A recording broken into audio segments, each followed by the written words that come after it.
할렐루야. 4월 첫 주, 4월 3일 주일입니다.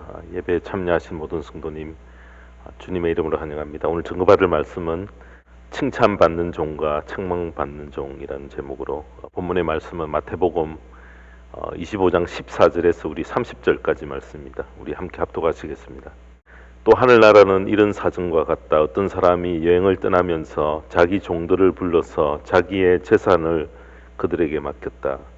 그는 각 사람의 능력을 따라 한 사람에게는 5달란트를 주고 또 한 사람에게는 2달란트를 주고 또 다른 한 사람에게는 1달란트를 주고 떠났다. 5달란트를 받은 사람은 곧 가서 그것으로 장사를 하여 5달란트를 더 벌었다. 2달란트를 받은 사람도 그와 같이 하여 2달란트를 더 벌었다.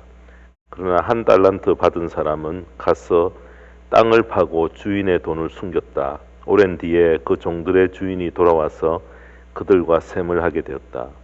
5달란트를 받은 사람은 5달란트를 더 가지고 와서 말하기를 주인님, 주인께서 5달란트를 내게 맡기셨는데 보십시오. 5달란트를 더 벌었습니다 하였다. 그의 주인이 그에게 말하였다. 잘했다. 착하고 신실한 종아. 내가 적은 일에 신실하였으니 이제 내가 많은 일을 내게 맡기겠다. 와서 주인과 함께 기쁨을 누려라.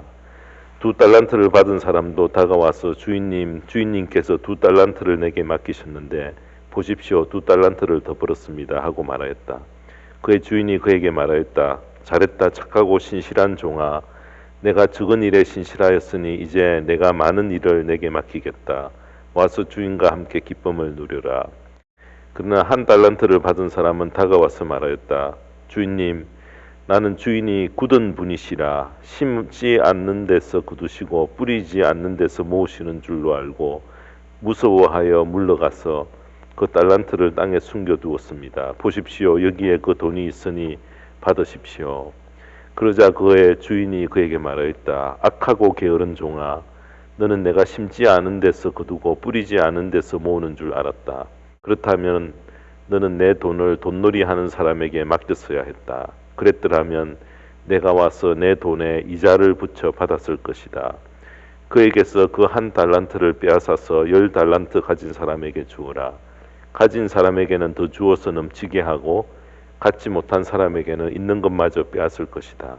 이 쓸모없는 종을 바깥 어두운 데로 내어 쫓아라.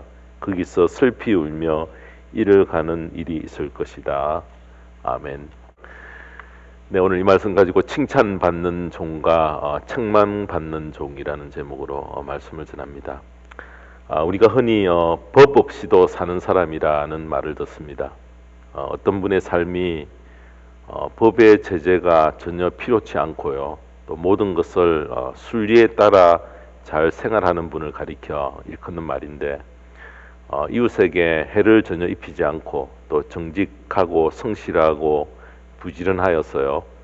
가족들을 잘 돌보며 또 책임과 의무를 바로 감당하고 도덕적으로도 깊이 헤아리시는 분을 일컫는 그런 말입니다.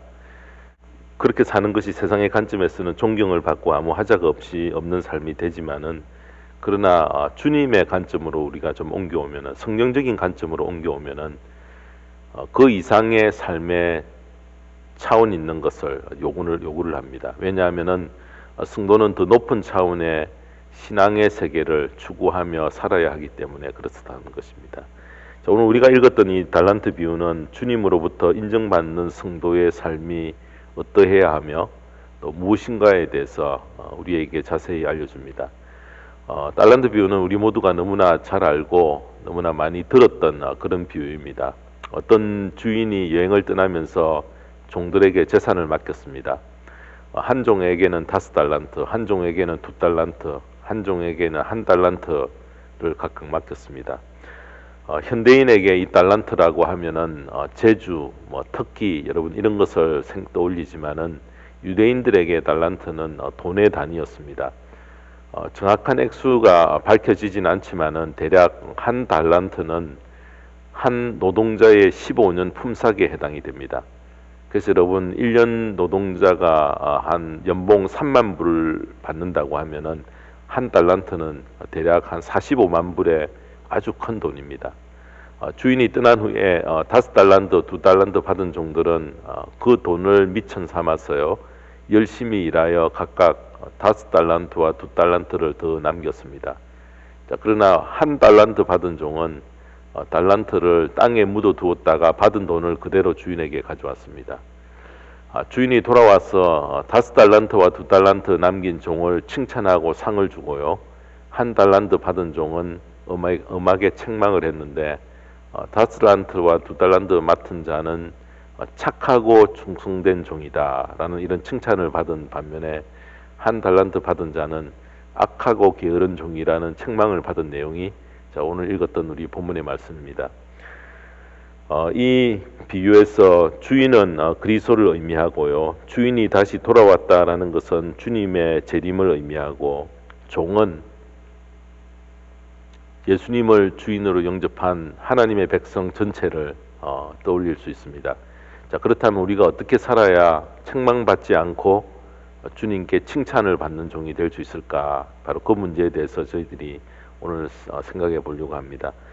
성도들의 마음이 향하는 곳을 보면은 성도들이 무엇을 선호하며 그의 삶이 어떤가라는 것을 우리가 짐작할 수 있는데, 특별히 여러분 성도가 기도할 때에 하나님께 무엇을 요청하는가라는 것을 보면은 성도가 무엇을 추구하는가 충분히 짐작이 가능합니다. 여러분 크게 두 가지로 우리가 나눌 수가 있는데요. 늘 하나님께 달라고 요청하는 기도가 우리의 기도의 주류를 이루는가, 아니면은 하나님께 기쁨을 안겨드리기 위해서 내가 어떤 헌신과 희생의 삶을 살겠다라는 어떤 그런 다짐을 하며 기도를 드리는가, 그것을 보면은 짐작이 가능합니다. 하나님, 자녀의 대학 진학을 또 취직을 위해서 또 시집장가 잘 가게 해주십시오. 또 나의 사업 잘 되게 해주십시오. 건강을 책임져 주십시오. 주로 달라고 요청하는 것이 기도의 주류를 이루는 분이 있는가 하면은, 성도의 기도가 하나님께 기쁨을 안겨드리기 위해 자신의 부족을 회개하고 헌신의 결단을 기도로 다짐하는 여러분 그런 기도가 있다는 것입니다. 물론 요청하는 기도가 틀렸다는 말은 아닙니다. 하나님께 부르짖어 요청하여서 하나님의 응답을 체험하는 것, 우리의 신앙생활에 너무나 중요합니다. 자, 그런데 한 가지 중요한 사실은 신앙이 성장할수록 성도가 추구하는 것들이 점점 바뀌고 변화되고 수정이 되었어요.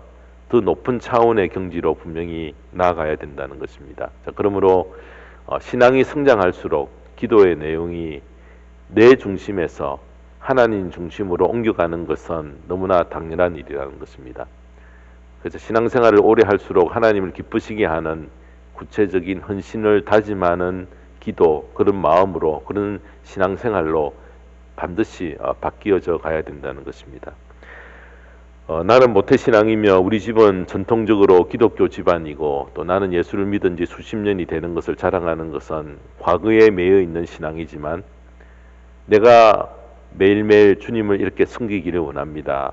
더 깊은 경지로 나아가기를 원하며 내가 이렇게 주님의 기쁨 되기를 원합니다 라는 기도는, 그런 마음은 미래를 향한 헌신의 삶을 결단하여 하나님이 원하시고 기뻐하는 삶을 추구하면 하나님의 인정을 받고요, 칭찬을 분명히 받습니다. 자, 이런 의미에서 오늘 본문의 달란트 비유의 말씀은 나도 모르는 사이에 과거의 습관에 안주하며 늘 쳇바퀴 돌듯 하던 그런 신앙생활로부터 나를 불러내어 벗어나게 하였어요.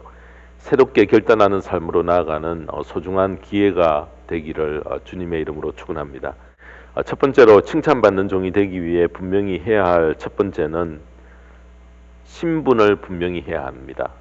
나는 주님의 종, 청지기로 부름을 받았다라는 것을 분명히 해야 된다는 것입니다. 14절이 그것을 밝힙니다. 착하고 충성된 종이라는 이 칭찬 속에 들어있는 가장 중요한 뜻이 바로 종이라는 단어 속에 숨겨져 있습니다. 여러분, 종의 바른 뜻은 청지기라는 그런 의미가 속에 들어있습니다. 청지기가 바로 종이라는 뜻입니다. 본문 14절이 그것을 밝히는데요.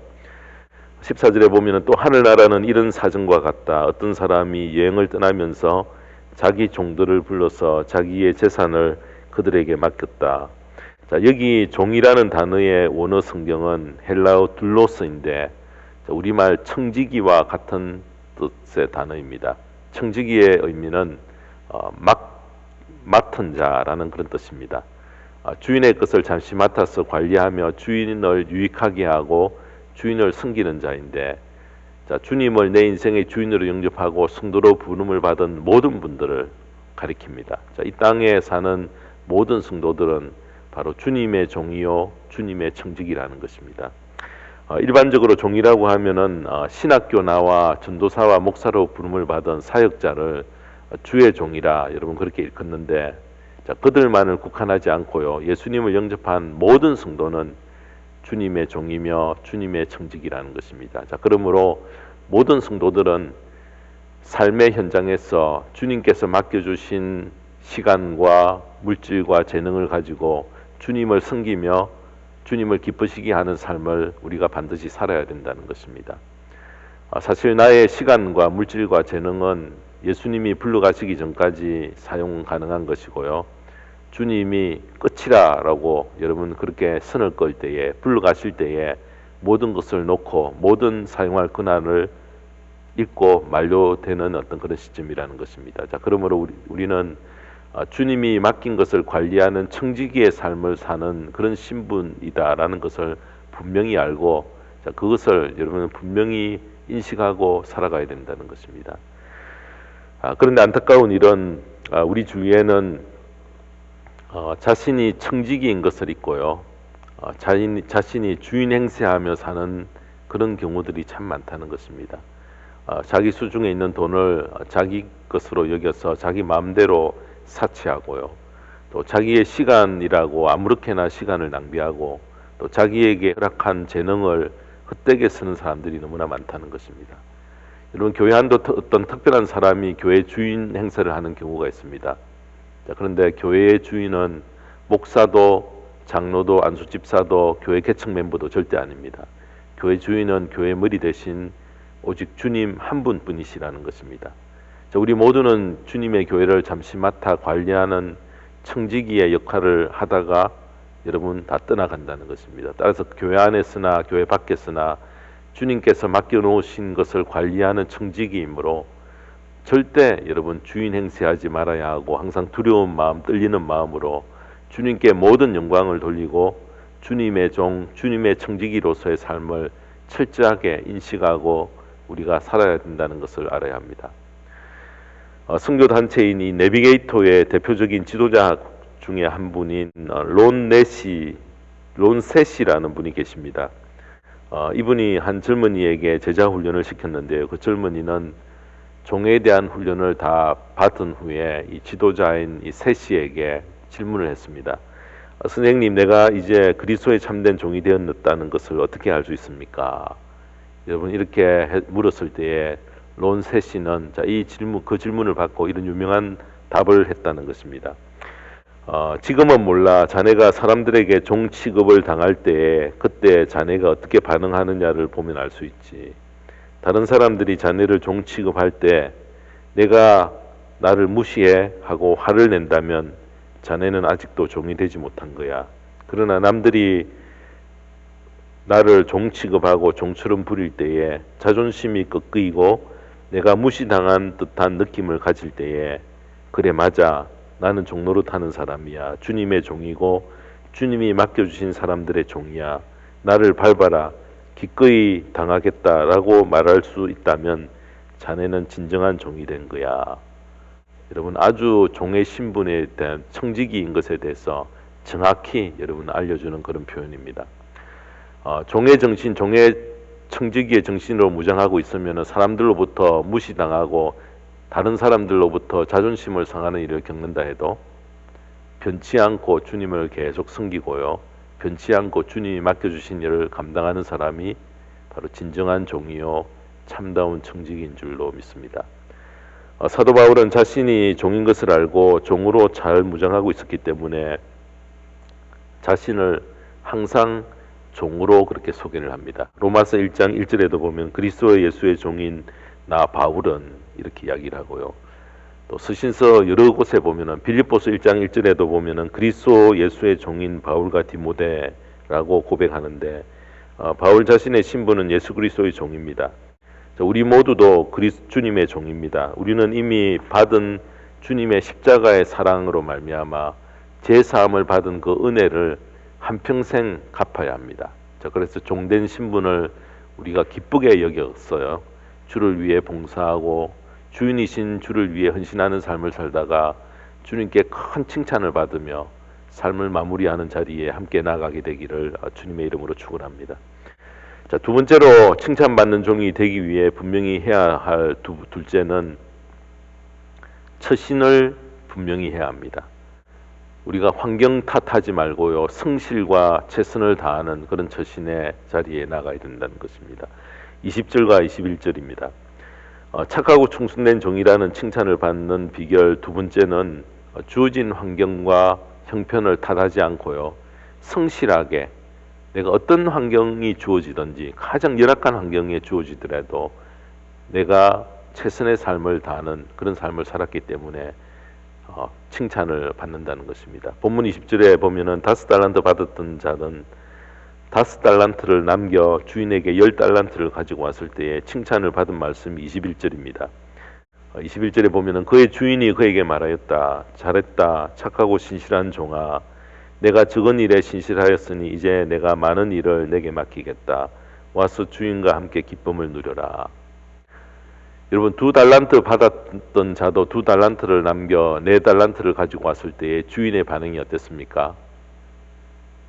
아니, 아까 걔는 5달란트 남겼는데 너는 겨우 2달란트 남겼니? 좀 더 열심히 하지. 그렇게 않고서 그렇게 이렇게 말했습니까? 아닙니다. 그도 역시 5달란트를 남긴 종과 칭찬이 똑같은 것에 우리는 주목을 해야 합니다. 달란트 비유에서 놓치지 말아야 할 교훈의 핵심이 바로 여기에 있습니다. 본문에서 5달란트, 2달란트 받은 종들이 각각 이윤을 배로 남겼기 때문에 주인이 그들을 칭찬한 것이 아니라는 것입니다. 여러분, 물론 그들이 이윤을 배로 남긴 것은 참 잘한 일입니다. 그러나 주인이 그들을 칭찬한 것은 그들의 어떤 면을 보았는가, 그들의 성실한 자세, 최선을 다한 것을 칭찬했다는 것입니다. 어떻게 이 사실을 알 수 있는가? 여러분, 칭찬한 내용이 21절과 23절의 내용이 똑같습니다. 한 단어도 틀리지 않습니다. 더 많이 남긴 5달란트 남긴 종에게, 야, 5달란트 남긴 종 내가 어마어마하게 남겼구나. 잘했다. 너 2달란트 남긴 종 너도 꽤 많은 것을 남겼네. 너도 참 잘했구나. 이렇게 칭찬이 좀 크고 낮고 여러분 작고 이렇게 다르지 않는다는 것입니다. 오히려 내가 작은 일에 충성하였다라고 한 것을 보니 그들 모두가 한 일은 주님의 눈에서 볼 때는 지극히 작은 일이었습니다. 주인은 종들의 업적이나 남긴 결과를 칭찬한 것이 아니고요, 그들의 성실한 태도, 최선을 다한 자세를 보고 잘하였도다, 착하고 충성된 종아라고 칭찬을 했던 것입니다. 착하고 충성된 종에서 충성을 여러분 영어로 표현하는 영어는 faithful입니다. 자, 그러면 faithful servant라는 뜻이 무엇입니까? 성실, 신실한 종이라는 뜻인데요. 자, 우리가 믿는 하나님은 신실한 하나님이십니다. 여기서 신실한 것은 있어야 할 곳에 꼭 있고 해야 할 일을 꼭 하고 최선을 다하는 것을 바로 신실이라 그렇게 이야기합니다. 신실하신 하나님께서는 신실하게 살려는 사람을 칭찬하신다는 것입니다. 비록 이윤을 남기지 못했다 해도 또 성실하게 최선을 다했다면은 하나님께서는 그를 신실하게 여겨 똑같이 칭찬하셨을 것입니다. 그래서 여러분, 우리가 게으름에 빠지지 않도록 철저히 내 자신을 경계해 가야 된다는 것입니다. 한 달란트 받은 자의 실수가 무엇입니까? 주인이 자기에게 적게 맡긴 것을 알고 마음에 불평이 일어나고요, 어떠한 노력도 하지 않은 채 받은 한 달란트를 땅에 묻어두었다가 도로 가져왔기 때문에 책망을 받았던 것입니다. 사랑하는 성도 여러분, 내가 한 달란트를 받았든지 2달란트를 받았든지 가르치는 큰 달란트가 있든지 또 섬기는 달란트를 받았든지 어떤 달란트를 받았든지 간에 주어진 환경에서 성실하게 최선을 다하고 내가 머물러 있어야 할 자리를 꼭 지켜야 한다는 것입니다. 여러분, 그렇게 하다가 실수를 해도 괜찮고 결과가 실패라도 괜찮고 남긴 것이 하나도 없어도 괜찮다는 것입니다. 할 수 있는 최선을 다했을 때에 하나님께서는 똑같이 칭찬하시며 축복하십니다. 유럽에 이런 전설이 전해져 옵니다. 거대한 성전을 건축하기로 책임을 진 천사가 모든 건축자들에게 널리 광고하여 건축하는 일에 가장 큰 공헌을 한 사람에게는 큰 상을 주리라는 그런 약속을 했습니다. 건축이 진행되면서 많은 사람들은 누구에게 그 큰 상이 돌아갈 것인가 매우 궁금해했습니다. 성전을 설계한 설계자인지, 아니면 공사를 관리하는 현장 소장인가, 아니면 나무를 가지고 건물의 뼈대를 건축한 목수인가, 아니면 금세공으로 건물 내부를 장식한 미술가인가, 아니면 재단 안을 단장한 유명한 목각 예술의 기능공인가, 모두 다 궁금했습니다. 그러다가 드디어 수상자가 발표되었는데 그 수상자는 다름 아닌 남루한 옷차림을 한 노파였습니다. 모두가 놀라움을 금치 못했습니다. 도대체 그 할머니가 무엇을 했다고 가장 크게 공헌한 사람으로 뽑혔을까? 그 할머니가 한 일은 작업 현장에서 돌 기둥을 끌고 오는 황소에게 근초 더미를 매일 날라다 주는 일이 전부였다고 합니다. 여러분, 이 전설이 무엇을 우리에게 강조를 합니까? 사람들의 주목을 받지 않는 일이라도 그것을 크게 알고 성실하게 행하려는 그런 마음가짐을 주목하시고 그것을 크게 보시며 그에게 상을 베푸신다는 것을 우리에게 일러줍니다. 소유한 것이 적다고 또 할 수 있는 것이 별로 없다고 자신이 받은 달란트가 적다고 고민하지 마시기 바랍니다. 내가 있는 자리에서 주어진 여건에서 내가 어떤 최선을 다하는가, 그것을 보십니다. 여러분, 청소하는데 달란트가 필요합니까? 예배 전에 일찍 나와 모든 준비를 하는데 특별한 기술이 필요합니까? 예배를 돕는 일에 정성을 다하려는 마음가짐, 기도로 준비하는 여러분 그 자세를 주님은 파악하고 계신다는 것입니다. 섬기는 일에 자신의 몸과 시간을 기꺼이 드리려고 하고 맡겨진 일을 기쁨으로 최선을 다할 때에 그 사람을 하나님께서 착하고 충성된 종이라 칭찬해 주실 줄로 믿습니다. 이런 마음이 내게 있는가 확인하며 우리가 최선을 다하는 성도의 자리에 함께 나가게 되기를 주님의 이름으로 축원합니다. 마지막 세 번째로 칭찬받는 종이 되기 위해 분명히 해야 할 것 세 번째는 우리가 목표를 분명히 해야 된다는 것입니다. 내게 허락된 시간과 기회를 절대 놓치지 않겠다라는 것입니다. 사람이 사용할 수 있는 모든 자원 중에 가장 강력한 자원은 기회를 놓치지 않고 얻는 것입니다. 성경에 등장하는 인물 가운데 소경 바디메오를 한번 보십시오.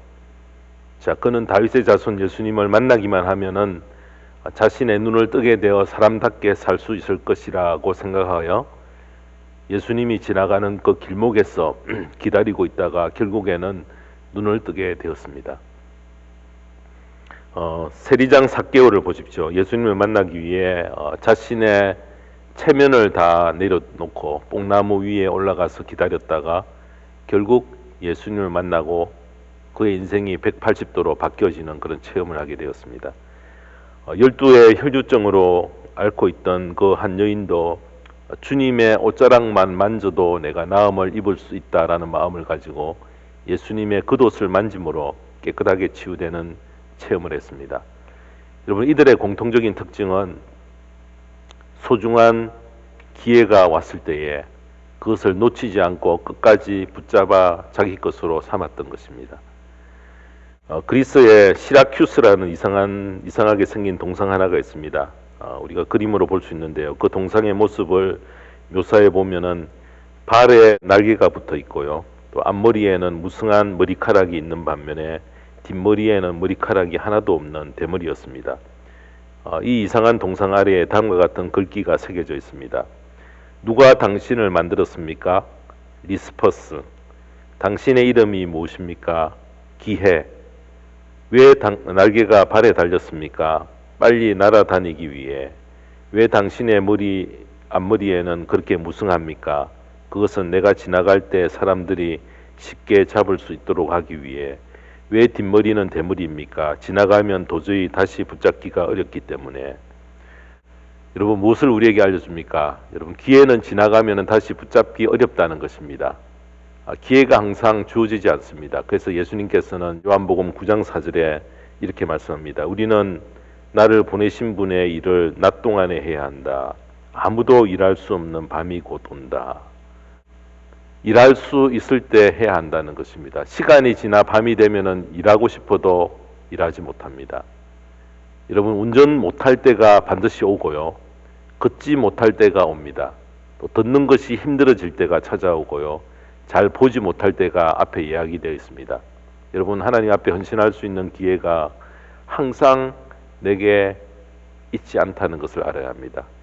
그래서 여러분, 그렇게 할 수 있을 때에 기회를 우리가 붙잡아야 합니다. 할 수 있을 때에 귀하고 소중히 여기며 열심히 최선을 다해야 합니다. 기회가 지나면 충성하고 싶어도 할 수 없고요. 봉사하고 싶어도 할 수 없는 때가 반드시 옵니다. 여러분, 19절을 보십시오. 오랜 뒤에 그 종들의 주인이 돌아와서 그들과 셈을 하게 되었다. 주인은 오랜 세월이 흐른 후에 다시 돌아왔습니다. 이 오랜 세월이 어느 정도의 시간을 의미하는지 정확히 알 수는 없습니다. 그러나 한 가지 알 수 있는 것은 주님께서 재림에 오신다는 것이고요. 재림하기 전에 우리가 죽는다는 것입니다. 자, 오늘 본문 마태복음 25장은 14절 전부분은 열 처녀의 비유이고요. 30절 이후는 양과 염소의 비유입니다. 주님의 재림에 대한 비유입니다. 자, 그러니까 이 마태복음 25장 전체는 연결하여 보면은 하늘로 승천하셨던 주님이 다시 이 땅에 오시는데 그때에 우리가 대비하며 마땅히 행해야 할 일에 대해서 하나님은 회개, 즉 개선하실 것에 대해서 말씀하십니다. 자, 우리 모두는 주님 앞에서 각자가 살았던 삶을 결산해야 합니다. 물론 주님이 오늘 오실지 내일 오실지 언제 오실지 우리는 그날과 그때는 아무도 알지 못합니다. 마태복음 24장 36절에 그렇게 이야기합니다. 자, 그 결산의 날에는 두 종류의 사람으로 나뉘어질 것입니다. 하나는 착하고 충성된 종이고 또 다른 하나는 악하고 게으른 종입니다.